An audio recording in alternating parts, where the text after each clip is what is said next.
D'ailleurs, je ne sais pas si j'ai fait voter. Il n'y a pas de vote.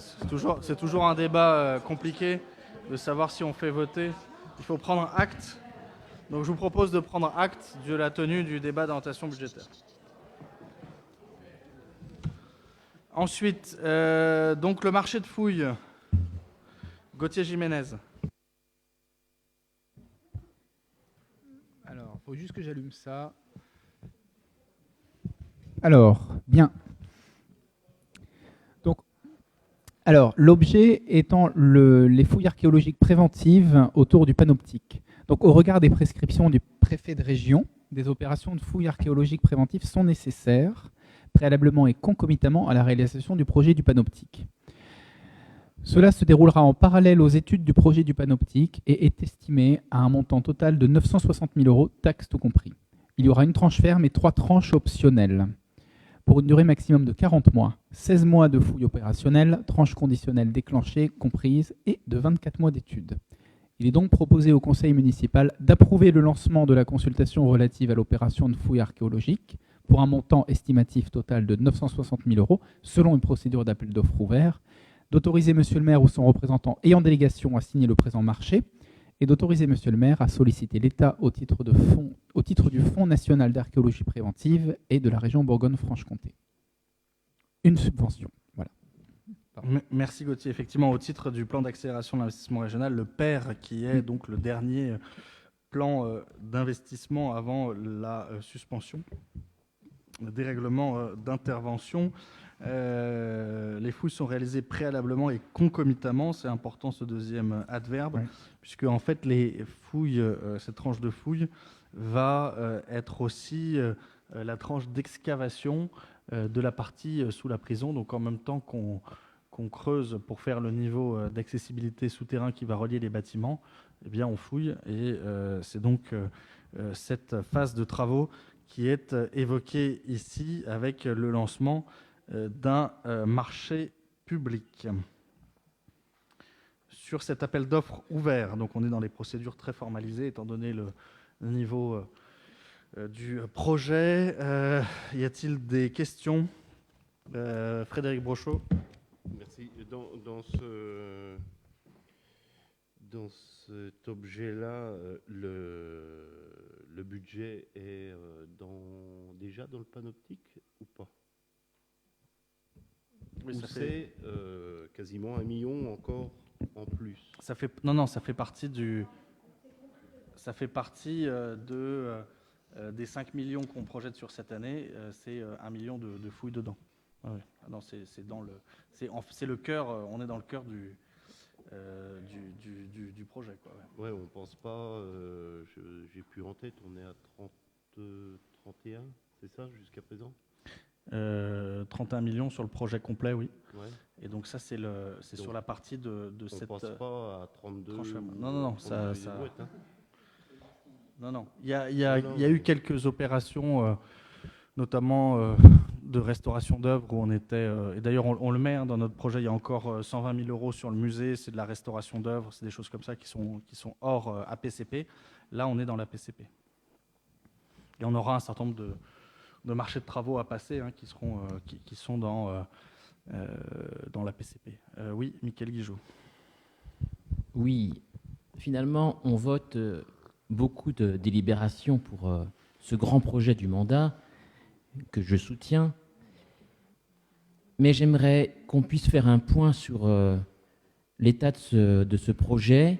Je crois que l'Association des entreprises de l'Autunois ont eu droit à une présentation, excellemment produite par tes services. Je pense qu'il serait intéressant que le conseil municipal ait cette même présentation. Je ne me souviens pas, dans ce mandat, avoir une présentation, assez didactique et, complète sur ce projet.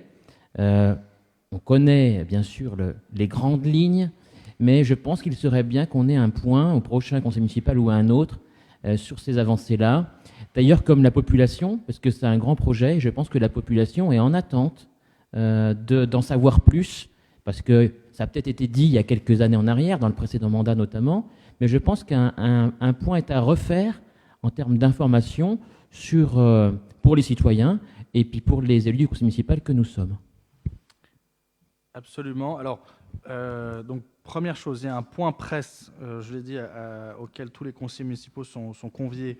Point presse, premiers travaux du musée, qui est mercredi à 15h30 sur site. Ensuite, effectivement, pour l'association des entreprises de l'Autunois, on a fait une présentation pour qu'ils puissent au maximum se préparer et répondre au marché dans le respect du code de la commande publique. L'entreprise Dufresne a eu une part importante des premiers travaux, et on les voit actuellement. On a aussi fait une présentation du phasage et une lettre info chantier qui a été distribuée au voisinage immédiat sur les prochains mois, et notamment l'impact extérieur visible, je le rappelle. Donc les travaux préliminaires ont commencé au 15 janvier. Il se déroule jusqu'au début de la saison touristique, c'est-à-dire vers le 1er juin. Au 1er juin, il y a une première étape qui est franchie, donc une forme de pause dans les travaux pendant l'été, permettant de relaisser en accessibilité l'ensemble du parking, de remettre les terrasses, notamment pour les commerçants, etc. Puis on redémarre à la rentrée vers début novembre pour la partie plus impactante qui durera jusqu'à la fin du projet. On l'a aussi présenté à la commission des musées. On peut tout à fait le prévoir pour le prochain conseil municipal d'avoir... Il y a le budget, mais 31 mars ou pour le 31 mars, puisqu'on vote, et on vote la rémunération définitive de la maîtrise d'œuvre au vu des études, puisqu'on avait des taux préliminaires, donc on aura les taux définitifs. Ça permettra aussi de réexpliquer le phasage en 2 mots, mais Jean-Baptiste Rezvois le représentera au prochain conseil. On était parti finalement sur 4 tranches. Une première tranche dans la phase concours, une première tranche qui était la surélévation de la prison et l'excavation, ce qu'on est en train de voter. Une deuxième tranche qui était finalement de finir l'excavation et de remplir, j'allais dire, le musée tel qu'il sera dans sa collection permanente, c'est-à-dire prison, hôtel Rollin, hôtel Lacôme. Une troisième tranche qui était le palais de justice et une quatrième tranche qui est la place, la halle d'Alencourt. Dans les négociations avec l'État et avec la région, dans le cadre des différents plans de relance, le plan de relance de l'État, le contrat de plan État-région, le plan de relance de la région, on a fait le pari de faire les 2 premières tranches en une, ce qui aussi nous permettrait d'être plus efficace économiquement, puisque moins d'interruptions, moins de coûts de couture, moins de coûts de phasage, avec une première tranche qui est lancée, qui est en cours, et qui conduira à la surélévation, le creusement des circulations souterraines, la rénovation de Rollin, de Lacôme, de la prison et la muséographie. Et donc on aura à la fin de cette tranche, finalement les collections permanentes complètes, restera comme tranche qui n'est pas budgétée et qui ne sera pas terminée, qui ne sera pas même commencée sur ce mandat, du palais de justice et de la halle d'Alencourt, de revitaliser, de réorganiser la halle d'Alencourt en atelier pédagogique. Donc voilà les grandes phases, et du coup c'est pour ça qu'on votera au prochain conseil municipal l'actualisation de la rémunération du maîtrise d'œuvre en fonction des différentes phases. Je pense qu'on fera un point aussi. J'étais assez réservé, c'est le cas de le dire, sur la présentation des réserves pour des questions de sécurité. C'est un très beau chantier, fait quasiment entièrement par des entreprises locales que j'ai citées tout à l'heure aussi, qui là aussi a permis de revitaliser un bâtiment en ruine et qui sera majeur sur les années à venir, potentiellement pour les réserves aussi du muséum, peut-être même pour les archives municipales. Donc je pense on n'a pas du tout communiqué sur ce point, et c'est vrai que quand on voit la réalisation des entreprises sur un chantier qui sera fini fin juin. Donc on fera une visite chantier aussi ouverte à l'ensemble des conseils municipaux et aux riverains qui voient qu'on fait des choses mais qui n'ont pas vu l'ampleur de ce que, sauf quand la grue est arrivée et qu'ils ont vu des escaliers rentrer par le toit, etc. Donc on fera aussi un point là-dessus. Et puis je propose effectivement qu'au prochain conseil municipal, Jean-Baptiste Rézois, de manière synthétique, nous fasse une présentation. Il a présenté aussi les grands montants de travaux qui sont dans notre APCP, pour que les entreprises de l'Autunois sachent à peu près quels seront les montants à prévoir, et puis en même temps qu'on sollicite les mécènes comme Nexens, qui a été mécène pour Notre-Dame, et qu'on espère aussi raisonnablement être mécène en termes de câblage pour le musée. Donc je propose qu'on fasse une présentation un peu plus détaillée à l'occasion du vote de la délibération de la rémunération définitive des maîtrises d'œuvre. Et puis je vous donne rendez-vous donc pour ce point presse qui est déjà calé cette semaine, et un point presse qu'on organisera. Est-ce que c'est point presse ou juste visite pour le conseil municipal, parce que je suis encore pas complètement décidé sur l'intérêt, ou le risque de communiquer sur la localisation exacte des réserves. Mais je pense que c'est important au moins que les conseils municipaux et les voisins, et peut-être quelques photos, mais sans en indiquer l'endroit, puissent être réalisés sur ce chantier important. Donc ça, on le calera quand le chantier sera visitable, probablement courant avril ou mai.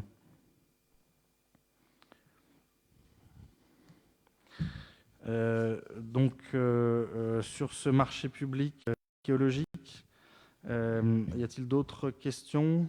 Je propose de passer au vote. Y a-t-il des oppositions, des abstentions ? Unanimité, je vous remercie.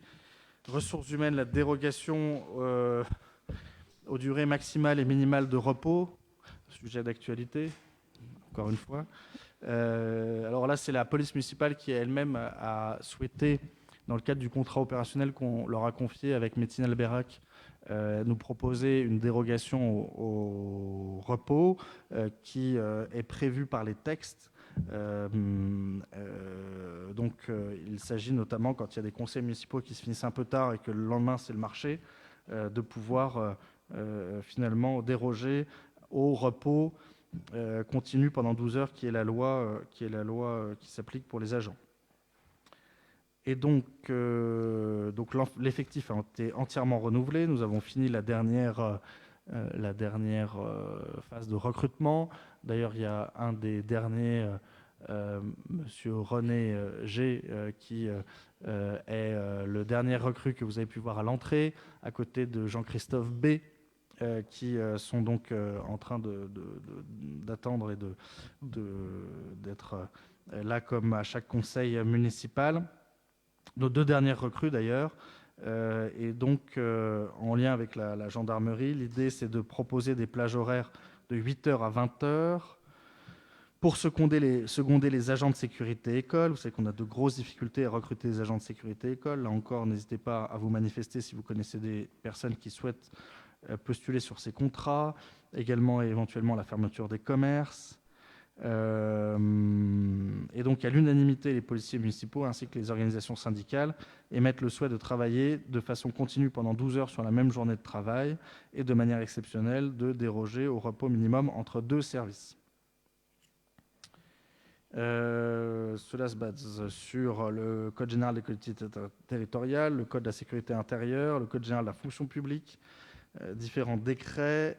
L'avis, donc le comité social territorial qui s'est réuni le 15 février a donné un avis favorable, moins l'abstention d'une organisation syndicale, je crois, qui par principe s'est abstenue, ou c'est... Ouais. Moins l'abstention de la CGT. Considérant que la durée légale de travail ne peut pas dépasser 10 heures par jour et que la durée minimale de repos est de 11 heures par jour, pardon, j'ai dit 12 heures, c'est 11 heures par jour minimale de repos, qu'une dérogation aux durées maximales et minimales de repos est prévue lorsque l'activité d'un service l'exige en permanence, pour des services chargés de la protection des personnes et des biens, et pour des circonstances exceptionnelles, pour une durée limitée et sur demande du chef de service, considérant que les agents de la police municipale désirent travailler 12 heures par jour de façon permanente et qu'ils désirent également de manière exceptionnelle à déroger au temps minimal de repos pour certains événements comme les conseils municipaux, les cérémonies commémoratives, les foires, les réunions de quartier, etc. Il est proposé au conseil municipal, article 1, d'approuver le principe de dérogation permanente aux durées maximales de travail et minimales de repos au sein du service de police municipale d'Autun pour effectuer les missions de protection des personnes et des biens rattachés au pouvoir de police du maire et assurer une continuité du service public pendant la plage horaire demandée. Sur cette délibération, y a-t-il des questions? Je propose de passer au vote. Des oppositions, des abstentions. Une intervention, pardon. Ouais, merci. Oups, j'ai perdu un point. Non, juste moi je salue cette augmentation de plage horaire pour la police municipale et c'est quelque chose que je souhaitais et qu'on avait travaillé avec l'ensemble des collègues. Et en plus, voilà, pour qu'il y ait plus de proximité aussi vers les citoyens, plus de vues aussi de la part de la population, ce qui peut endiguer, et ça, suite aussi au post-Covid, nous avons rencontré qu'il y avait une certaine augmentation quand même d'incivilité, d'insécurité dans n'importe quelle collectivité territoriale, et telle que les villes ou les communes, et je pense que c'est réellement quelque chose de très bénéfique pour la sécurité de nos concitoyens. Merci, et ça se rajoutera aux 7 gendarmes qui arriveront, et même s'ils sont principalement affectés à des missions sur le Morvan, ils constituent un renforcement de la présence militaire sur la commune, avec la volonté aussi de faire des patrouilles communes à pied avec la gendarmerie. Notre effectif est au complet, mais pas complètement opérationnel, puisqu'il y a des agents qui sont encore en formation, des formations extrêmement longues. Et donc, on aura donc un effectif complet de 6 permettant cette rotation et d'être présents au maximum. Ils interviennent aussi beaucoup sur des conflits de voisinage, récemment encore sur des questions de logement insalubre. Les questions du funéraire sont évidemment importantes aussi.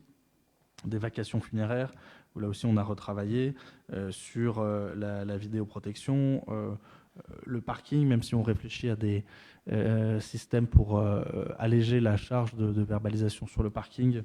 Et donc on a là aussi un certain nombre de nouvelles missions qui nécessitent une mobilisation et puis des agents formés. Et on a eu la chance, enfin la malchance de ne pouvoir recruter aucun policier municipal, parce qu'il y a une pénurie nationale. Donc on a recruté des agents de la RATP, on a recruté des gendarmes, on a recruté des personnes du PSIG, on a recruté des pompiers professionnels, sapeurs-pompiers professionnels. Et donc on a aussi un panel assez large, avec d'ailleurs, on le mettra à l'honneur, un des recrues qui aura du temps largement ouvert pour des mobilisations au titre de ses fonctions de pompier à la caserne d'Autun.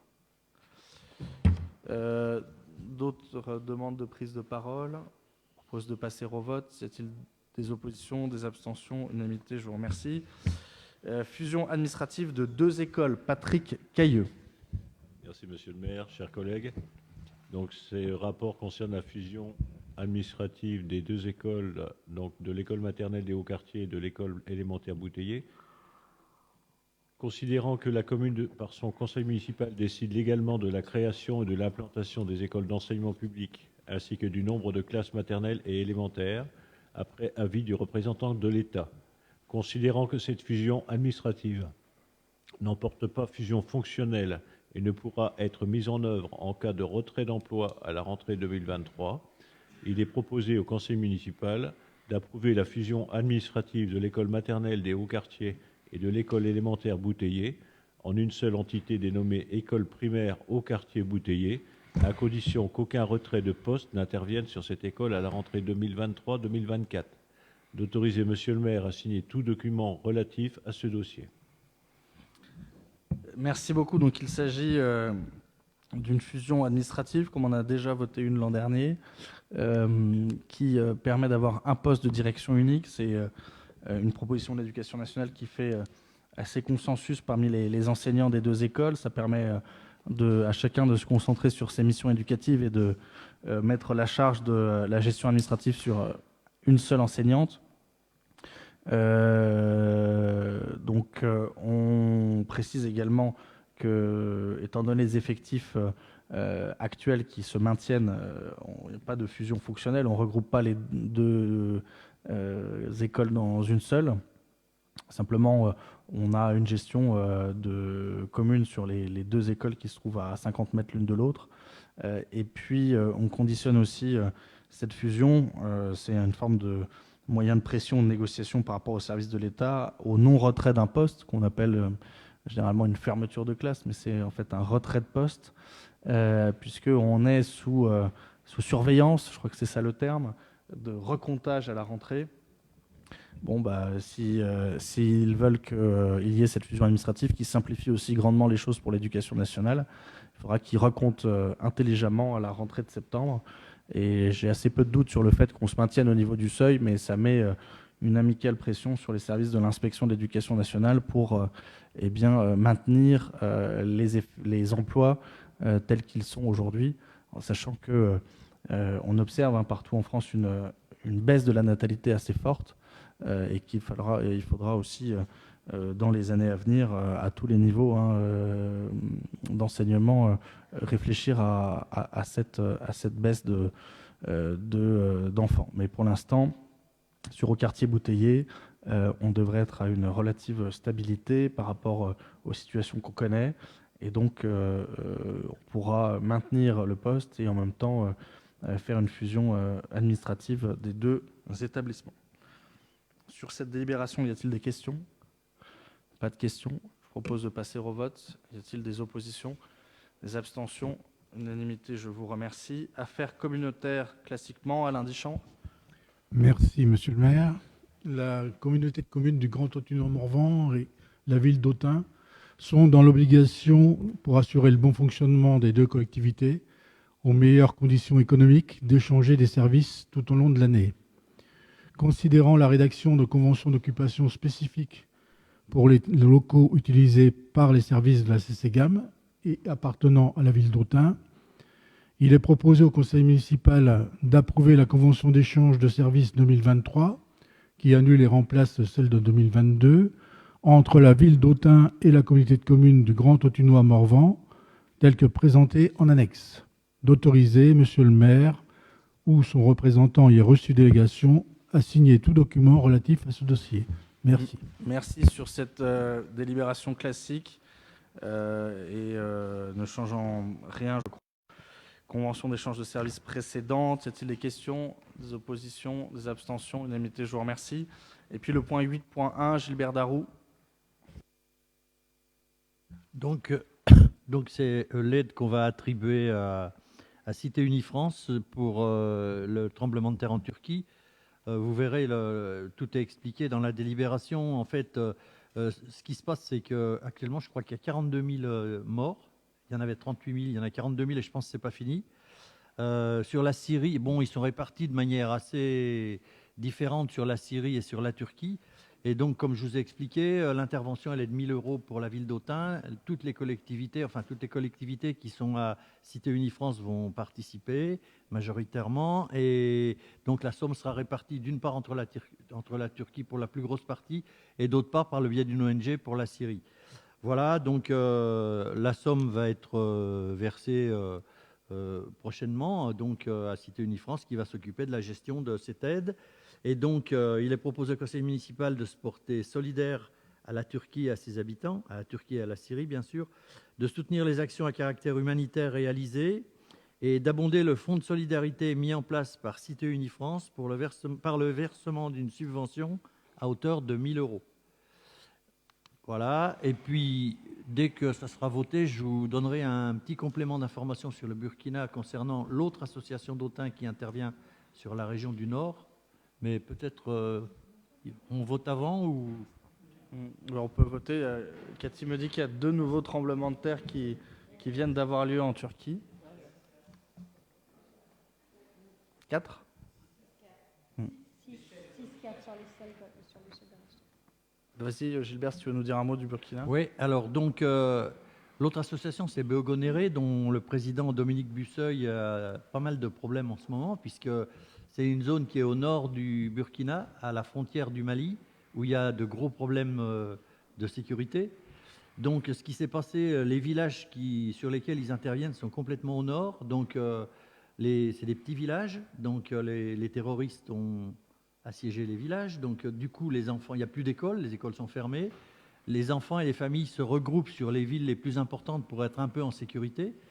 Et donc, l'association a un petit peu changé ses modes d'intervention. Préalablement, ils intervenaient sur des microcrédits, sur de l'aide à l'alimentation dans les écoles, sur l'amélioration des écoles. Mais là, du coup, ils sont plutôt sur de l'aide alimentaire dans les villes, parce que du coup, les enfants sont regroupés sur des villes et il n'y a pas la capacité pour les accueillir, donc c'est un peu compliqué. Donc, ils interviennent d'une part sur le volet alimentaire et d'autre part sur un autre volet qui est un peu périphérique, mais qui est en lien direct, c'est-à-dire que vu que c'est dans le Sahel, il n'y a pas beaucoup d'arbres, et pour éviter la déforestation et puis l'avancée du désert, ils sont en train d'essayer de mettre en place une aide par la facilité, par le paiement de foyers à gaz qui seraient positionnés dans différents secteurs. Et donc, ils sont en train d'essayer de trouver les financements nécessaires pour informer, pour apporter ces moyens de chauffage, ces moyens pas de chauffage, mais pour faire de cuisiner dans les villes sur lesquelles sont positionnées les familles et les enfants, en attendant que la situation se stabilise. A priori, les infos qu'a le président, c'est que le nouveau gouvernement, vous avez suivi les événements, donc le nouveau gouvernement serait un peu plus orienté sur le solutionnement de ce problème-là. Après, il faut attendre pour voir, mais voilà quoi. Donc, ils espèrent rejoindre les villages le plus vite possible, mais bon, c'est un petit peu compliqué. Et pour eux, c'est encore plus compliqué puisqu'ils sont obligés de s'adapter à chaque fois qu'il y a des modifications sur la géographie du territoire, quoi. C'est vrai que Béon-Gonéré est actif sur une zone qui est beaucoup plus complexe que celle avec laquelle on travaille. Puisque, oui. Nous, on est à la frontière du Mali au sud-ouest, mais où il y a aussi des problèmes, mais beaucoup moins. Par contre, eux, ils sont dans le Sahel, où là, c'est là que c'est le pire, quoi. Enfin, c'est pas le pire, parce que le pire, c'est vers les trois frontières, vers le Niger et le Mali et le Burkina Faso. Mais où ils sont, franchement, c'est pas simple, hein. Du coup, de toute façon, plus personne ne peut aller là-bas, mais on peut travailler avec des ONG sur place ou avec des locaux, et il y a moyen de s'en sortir. Mais pour eux, c'est encore plus compliqué que pour nous, hein. Et eux, ils ont un relais Karim Mandé direct qui est là-bas, qui est sur place, quoi. En fait, pour sécuriser les financements, il faut avoir des relais sur place. Eux, ils ont un relais qui est en lien avec eux depuis très longtemps et qui sécurise les financements et qui adapte en fonction de la réalité du terrain. Ouais, mais il vient chaque fois qu'il peut, il vient. Mais après, c'est pas simple non plus, voilà. Et nous, c'est pareil, on a un relais qui est un ancien élève du lycée militaire qui suit un petit peu toutes les opérations. Donc nous, on n'est pas trop inquiets. Qui est l'ancien maire du village. Ouais. C'était un député qui était maire du village. Bon, de ce côté-là, il n'y a pas de souci, aussi bien pour Béogonéré que pour nous. Enfin, il n'y a pas de souci. Sur la sécurisation des financements, il n'y a pas de souci. Pour eux, il y a beaucoup plus de problèmes parce que, en raison du terrorisme, c'est très très compliqué, quoi. Et donc, c'est l'instituteur qui est leur contact, qui fait le relais avec eux et qui leur explique comment il faut qu'ils se positionnent en fonction de ce qui se passe, quoi. Mais il y a beaucoup de structures autunoises qui les aident financièrement. Il y a plein de trucs qui sont organisés au golf, des concerts de musique, etc., etc. Voilà, donc ils se débrouillent plutôt bien, malgré que le contexte soit hyper compliqué. Merci. Pour revenir sur la Turquie, et on excuse Médecine Elbera qui voulait porter cette délibération, d'un don de 1 000 € à Cité Unifrance pour ces tremblements de terre successifs en Turquie et en Syrie. Y a-t-il des questions, Frédéric Brochot? Saluer l'action et puis aussi par rapport à tout ce qui se passe, que ce soit le soutien en Turquie, que ce soit sur les actions également Monténégro et toutes les actions qui sont menées. Moi, je tiens à saluer aussi l'amicale franco-turque autunoise qui s'est aussi mobilisée, et puis les familles Öztürk et Imaz, qui sont pour 3 parties là-bas aussi pour soutenir. Je pense qu'il faut le rappeler et bien mettre en avant leur action. Ce que tu as évoqué, oui, les 42 000 morts, pour se rendre compte, c'est Mâcon qui est rasé, quoi. C'est juste effrayant. Et on peut que apporter un soutien à ces populations-là. Je salue et on salue cette initiative. Merci, merci pour tes mots. Et puis on s'associe effectivement à cette générosité locale qui s'est organisée très vite. On a pris contact avec eux pour savoir ce qui était le plus efficace. Au départ, on voulait plutôt faire une collecte de matériel. Moi, je suis plutôt favorable à ce qu'on puisse aider en nature plutôt qu'en argent, parce que même si on passe par des organismes sérieux, c'est moins concret. Et quand on donne du matériel, on sait où ça va. Et visiblement, sur place, ils l'ont décrit, il y a énormément de matériel qui est apporté, une désorganisation totale.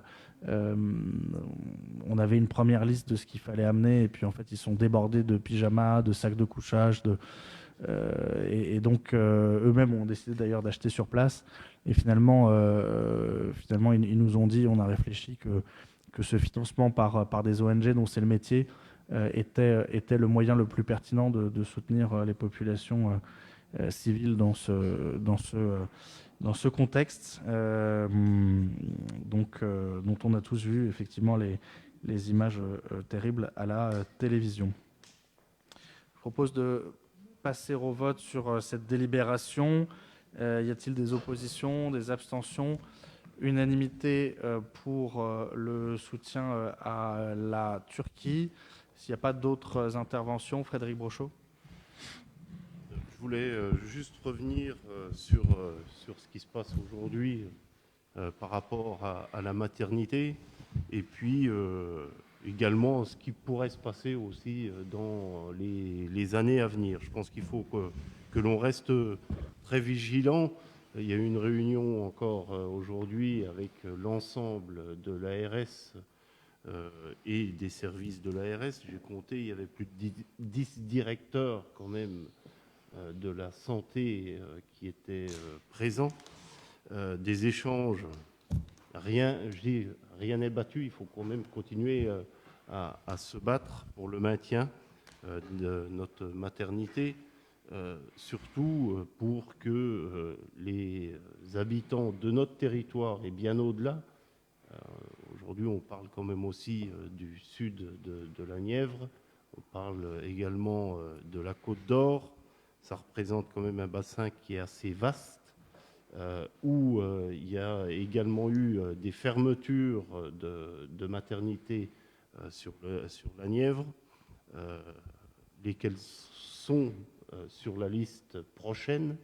Donc il faut qu'on reste très fortement mobilisé dans la discussion et puis dans la construction.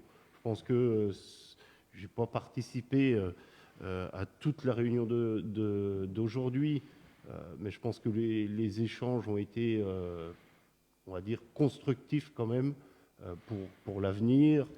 Et puis trouver une solution qui soit pérenne et puis qui soit sécurisante pour la population et surtout, bien sûr, pour les futures naissances sur notre territoire. Et puis, bien sûr, on parlait tout à l'heure de l'attractivité de notre territoire, ça en fait quand même bien partie également.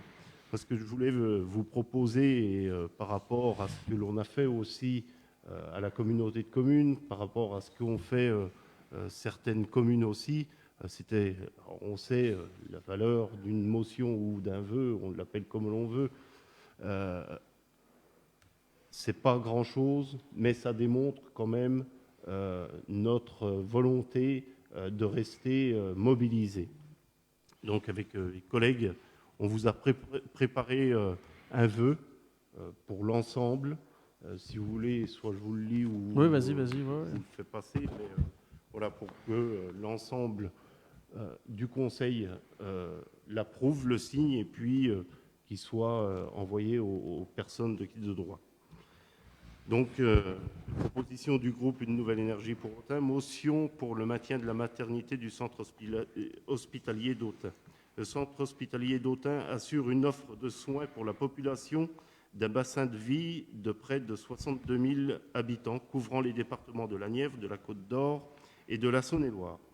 Après les fermetures des maternités de Clamecy, Decize et Cosne-sur-Loire, le centre hospitalier d'Autun est le dernier disposant encore d'une maternité avec un service de gynécologie obstétrique.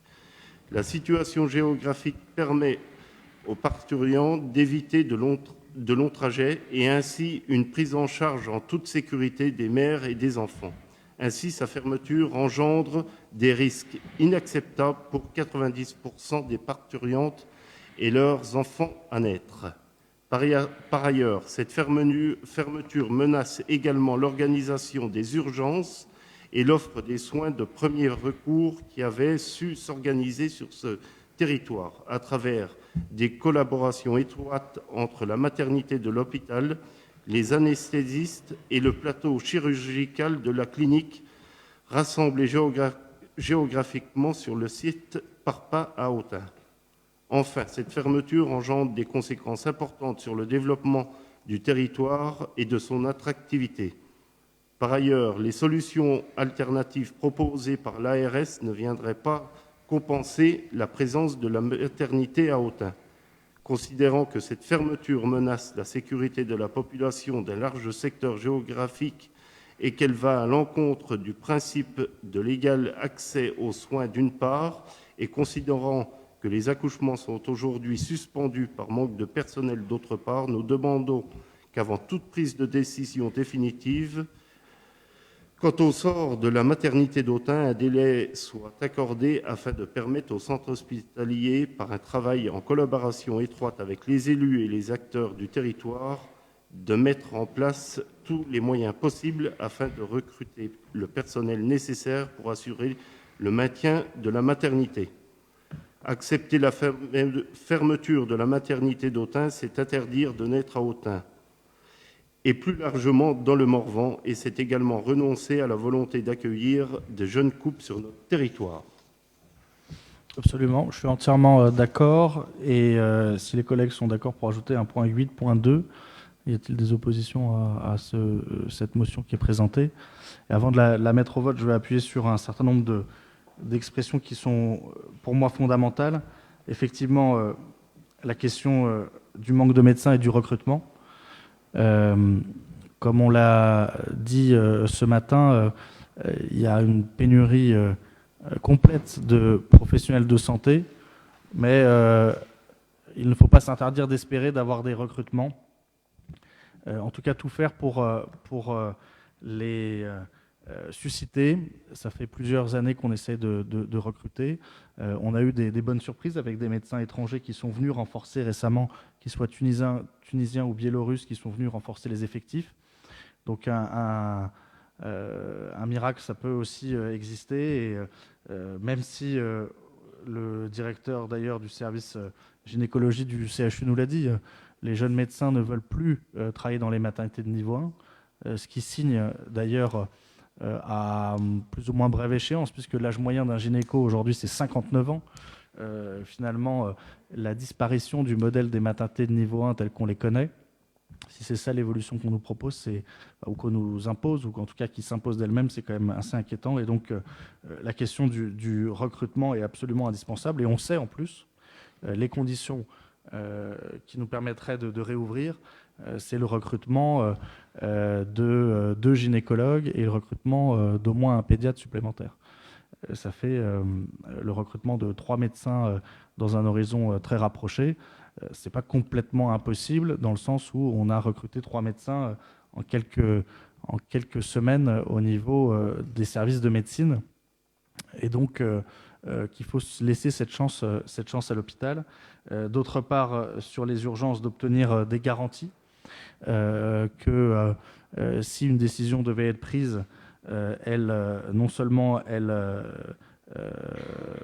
ne mettent pas en fragilité les urgences, mais au contraire les renforcent par éventuellement d'autres matériels et d'autres personnels. C'est un peu ce qui nous a été proposé ce matin, mais c'est à affiner, parce qu'on ne nous a pas complètement expliqué le fonctionnement de ce SMUR obstétrical, qui est une nouveauté et donc qui mérite d'être précisé parce qu'il n'existe nulle part ailleurs. Et ce serait effectivement une nouvelle ligne de SMUR, alors qu'aujourd'hui on a parfois du mal à tenir déjà la ligne actuelle. Et puis, comme je l'ai dit tout à l'heure, c'est de faire en sorte que ce soit la clinique qui était présente ce matin, mais qui n'a pas complètement développé, qui n'a pas du tout d'ailleurs développé ses projets de développement, ou que ce soit l'ensemble de l'hôpital. Il faut absolument qu'il y ait des perspectives d'avenir, de réinvestissement en matériel, d'autorisation de certains actes qui soient octroyés, qui soient délivrés au cas où cette suspension devrait se prolonger. Donc je pense que c'est extrêmement important. On a d'ailleurs une nouvelle réunion sous le même format dans 15 jours avec l'ARS, les élus de Château-Chinon, les élus de Nevers, les élus du Creusot, le maire du Creusot était en visio, les élus de Chalon-sur-Saône, pour réfléchir dans ce format large, parce qu'effectivement, on a un territoire où, juste à côté de nous, il y a 3 autres maternités de niveau 1, Paray-le-Monial, Semur-en-Auxois et le Creusot lui-même, qui sont finalement dans une situation qui est assez similaire à la nôtre, et où il faut, face à cet effondrement quasiment complet du système de prise en charge des femmes et des enfants, arriver à trouver les solutions les plus sécurisantes, et qu'on puisse faire en sorte que, si la suspension devait se prolonger, garder absolument cette réversibilité, et faire en sorte que l'ARS ne prenne pas de décision définitive qui tirerait un trait sur ce service, mais puisse être en capacité d'offrir des solutions de court et moyen terme, dans l'attente peut-être d'un retour à meilleure fortune. Et je pense qu'il faut qu'ils fassent confiance aux élus pour essayer de se battre pour rétablir les conditions qui permettraient ce retour à meilleure fortune. Donc, je propose effectivement approuver cette proposition de vœux qu'on transmettra et puis qu'on amendera avec les propositions qu'il faudra qu'on formule par rapport à ce que l'ARS propose. Je pense notamment à la possibilité d'accueillir les femmes à Autun, celles qui, si jamais elles ne pouvaient pas accoucher à Autun, au moins qu'elles puissent être accueillies à Autun avant d'être transférées juste au moment de la naissance, ce qu'ils ont appelé l'hôtellerie ou l'hébergement non médicalisé, que cet hébergement non médicalisé puisse se faire dans l'environnement actuel de l'hôpital. Ce serait une avancée, et que les femmes n'aient pas à rester plusieurs jours à 100 ou 150 km de leur domicile, et que l'hôpital d'Autun et les lits de maternité puissent être occupés par au moins des femmes en attente du début du travail. Et puis peut-être un certain nombre d'autres points à travailler, mais l'enjeu, et tu l'as rappelé clairement, l'enjeu c'est le recrutement. Pour le rappeler, ça a été rappelé ce matin par l'ARS, et c'est pour ça que j'ai donné ces chiffres, mais normalement, pour tenir une ligne 24/24, 7 jours sur 7, il faut 5,5 équivalents temps plein. Et une maternité, justement, aujourd'hui, il faut en théorie 5,5 équivalents temps plein.